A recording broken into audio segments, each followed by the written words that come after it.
You guys are going to have a bunch of these booklets. This is number 1, number skills we're going to review. Throw your name on the front of the booklet. You are not the only class of grade 9s that I have. You guys are block B. Put the B there. Your name. I am Dweedoff, so I'm going to put my name there so that we know whose booklets are whose. If you leave it here, I know who to get it back to. These are the lessons that we're going to have. Oh, sorry. These are the lessons that we're going to have. There may be extra things in here, like the rounding bit isn't even listed here. I have given you kind of a framework for when you should expect to see quizzes, but I'm also really quite fond of just surprising you with a quiz.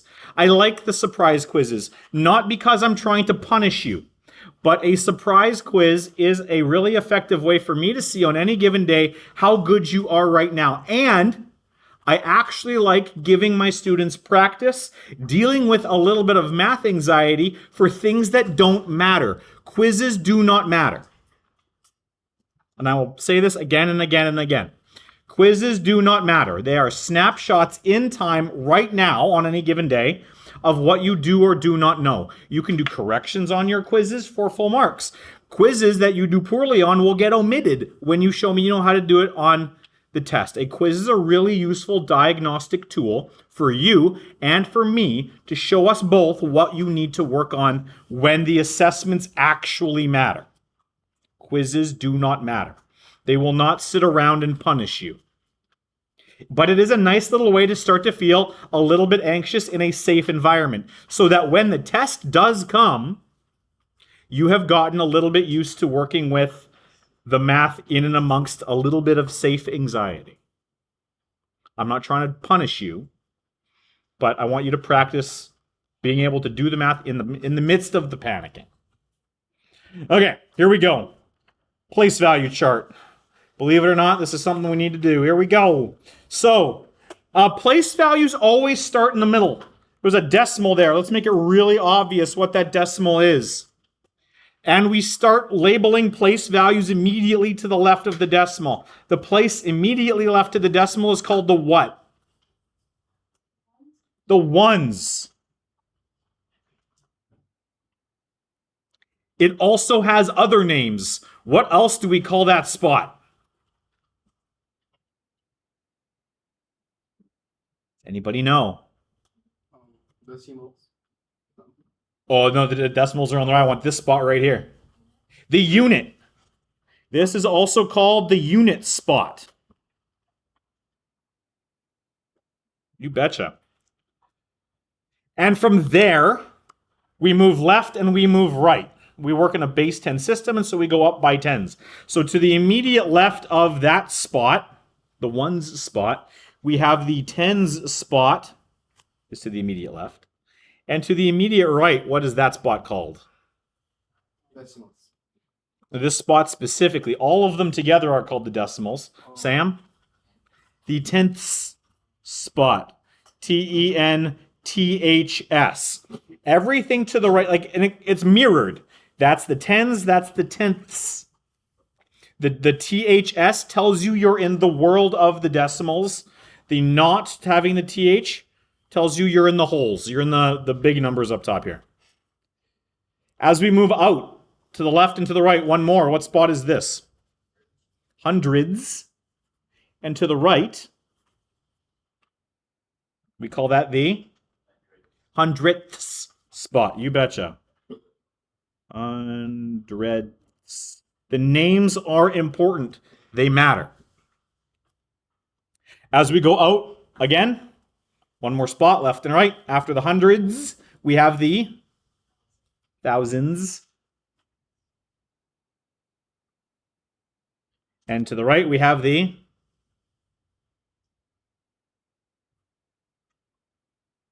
again, they mirror, but you add the TH. Thousandths spot. It's kind of awkward. You kind of spit when you say it. Thousandths spot. Make it really clear what you're looking for. The names here really do actually matter. From the thousandths, we move to the left again. We have 10,000s. And if it helps you to turn the page, you can turn the page to make it easier. From the thousandths, we go again. We have the 10 thousandths spot. Yes, Mr. K. Okay. I just have a question for you in relation to the email we got about ELL. I don't know if I've got an email about EL. I will talk to you. Yeah, we'll talk about it. Okay, sounds great. And then as we go, I'm not going to continue go both ways because you get the idea, right? These mirror on the other side. You just add the THS. Just so we're clear, though, this after the 10,000s, we have the 100,000s. Some people last block were doing this, putting the 100,000s instead of actually writing the word 100. That's cool too. And then we have the millions. You betcha. And then it keeps going. 10 million, 100 million, billion, 10 billion, 100 million, trillion. It goes on forever. We've got names for all of them. But at some point, the names start to lose all meaning. It gives us a way to identify what spot we're talking about. Let's talk about rounding. When would it make sense to round something from 3.8 to 4? Context is important. As you talk about rounding, when would it make sense to do this? For fraction, What do you mean?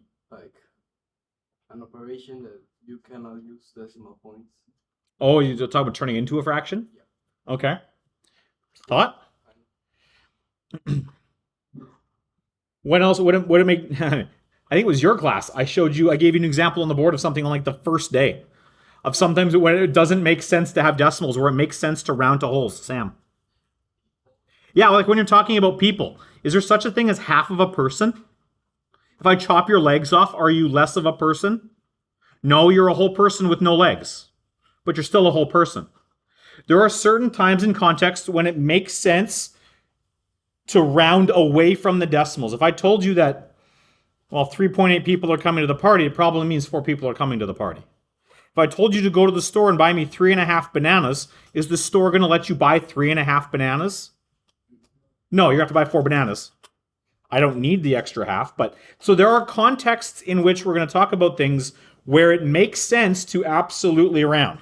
So when you're talking about things like whole objects, when you're dealing with whole objects, that's when it makes sense to round. You can't call Panago and say, I want half of a pizza. They will make you pay for the whole pizza and they don't care what you do with the extra.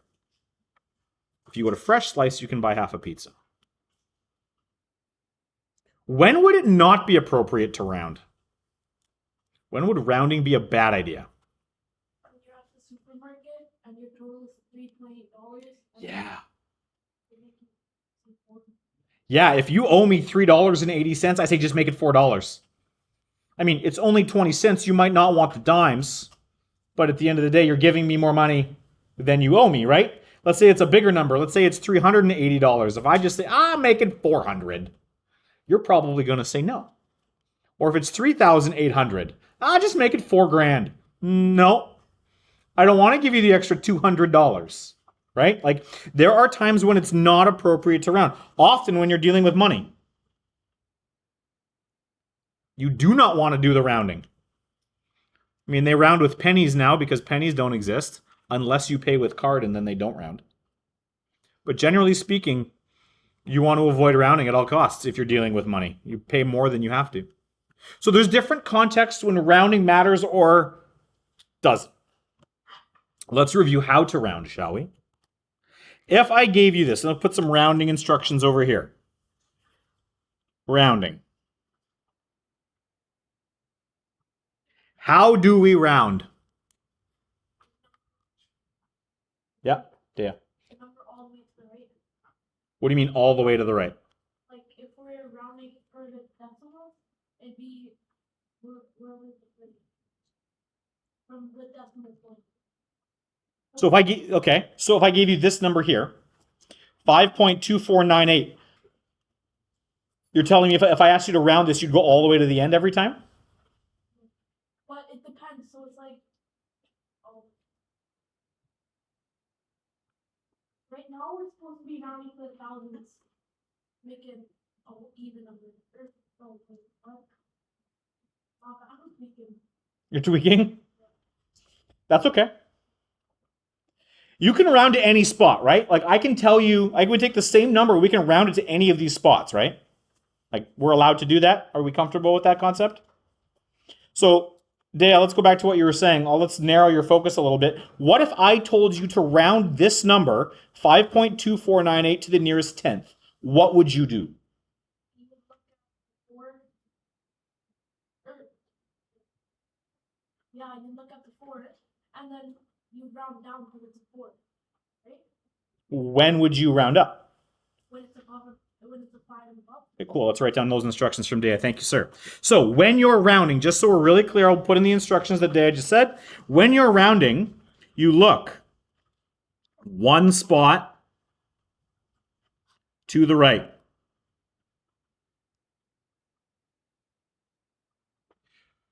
So for the example I just gave, we looked at this guy here, 5.2498, and I told Dea to round this thing to the nearest tenth. So he started at the 2, and he looked one spot to the right. What he then said is,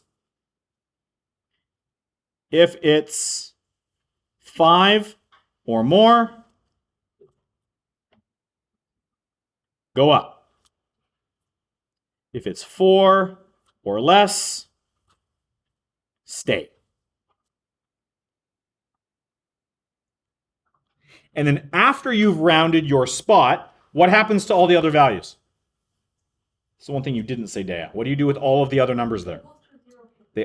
Everything else becomes a 0. Everything else becomes 0. So, I don't want to pick on you, Dea, but you may as well do the example that you started. You said if I'm taking 5.2498 and wanted to round that to the nearest tenth, you said we would say, okay, that's the tenths spot. It ends in a TH, so it's the one right next to the decimal. You look one to the right, that's a 4.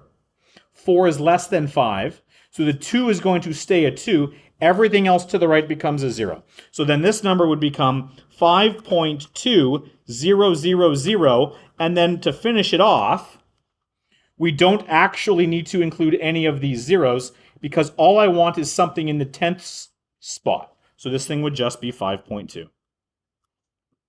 That's what you said before. Absolutely correct. Questions, comments, concerns?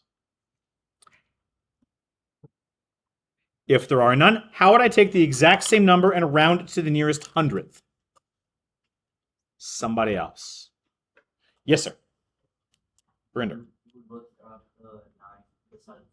So you'd start at the 4. You look one to the right. The 4 is in the hundredths spot, so that 9. Okay, cool. And then what? Yeah, 9 is bigger than 5, or 5 or bigger. So then the 4 becomes a 5, and then the 9 and the 8 become 0. Sweet. So this would become 5.2500. But we only want things up to the hundredths spot, so these two zeros go away. Becomes 5.25. Cool. Let's do one more. Yes, Dea. Yeah, the last one. So we would look at the 8. Okay, so you start at the 9 because that's in the thousand spot. Then you look at the 8, yeah. But then we round that up because it's an 8. But the 9 is, so it'd also be 5.25, right? Because the 9 rounds up to? It would round up to, it would go to the 100. The 9 would go to the hundredths. And it'd also be 5.25, right? Because the 9 rounds up to? To a 10. To a 10. And then you add the 1 to the next spot. Yeah, absolutely. So what he's saying is this, I'll write it out really clearly. You have 5.249. The 9 is going to be 8. The 9 is going to become a 10. So that's going to become 1, 0. And you add the 1 to the 4 to make it the 5. So this thing's going to become 5.250. And this case, you want to leave the 0 there because I want to round to the thousandths. There needs to be something in the thousandths spot. So in this case, this would stay 5.250. Even though it's the same as 5.25, you have to have that 0 there because you need something in the spot you were asked to round to. Questions, comments, concerns? Cool. Your turn. On your mark, get set, go. I'll walk around. So will Ms. Croissant. So will Liad. You got questions? Let us know. We'll put on some music. On your mark, get set, give her. Rounding. When you're done, or if you've got questions, put up your hand. We'll come help you. When you're done, I've got an answer key. If you finish, flip over, keep going. By all means, help each other. Nice easing into math now. Round.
Now.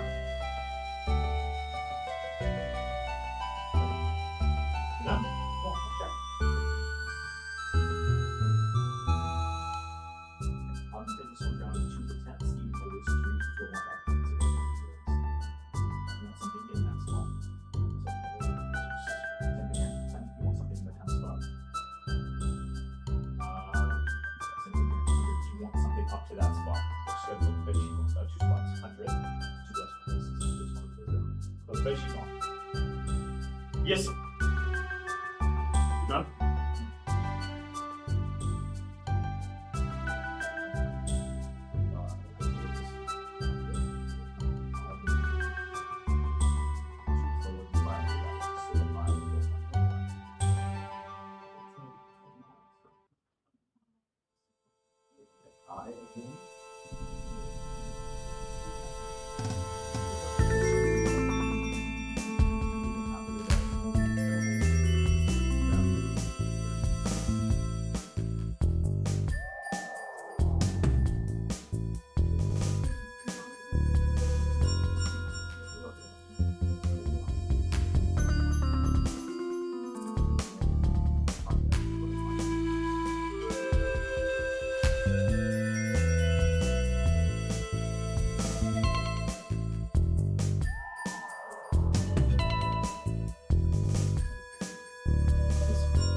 Okay. You just want to check your. Yeah. Got my pencil. Okay, let's do it. So, this is.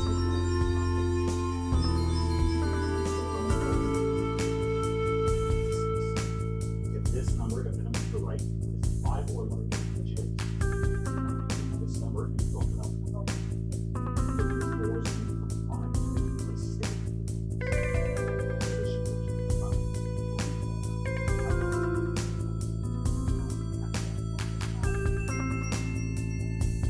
This one's great. Zero, right, minus, greater.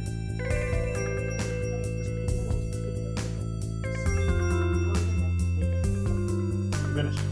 Okay.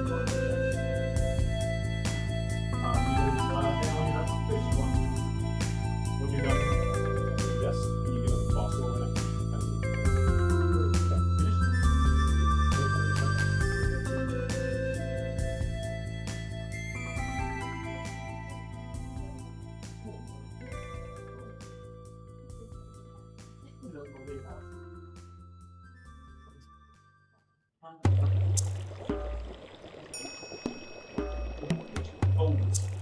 there's one around two.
Okay, so this is your 2-minute warning, which means if you would like to pack up, now is the time to do it. You only have to get this first page done for Monday. We'll take a look at the next couple pages. If you want the next 2 pages, you can, but you will have some time on Monday to review that stuff as well. So if you pack up enough time.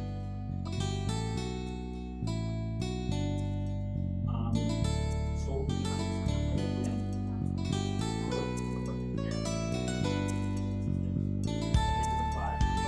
that will be one more.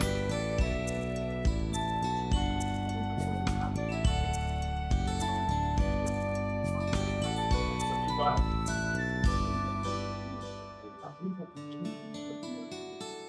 you've got 0.457, but no. 6, 7. So you want to cut that place. So you look at this guy here. It's 6 is 5 or bigger. So what that means is this guy is going to go up 1. So the 4 is going to go up 1 to 5. The 2 stays, the 1 becomes a 5, and the 6 is gone. That's how we work. That's the next thing we discuss.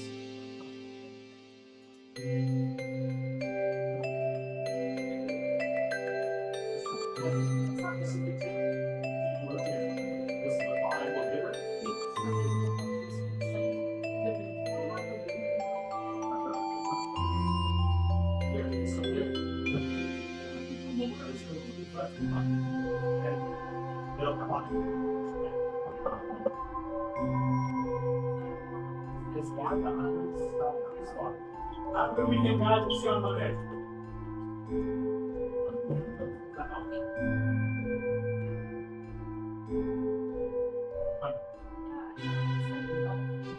Right, just try to slow down.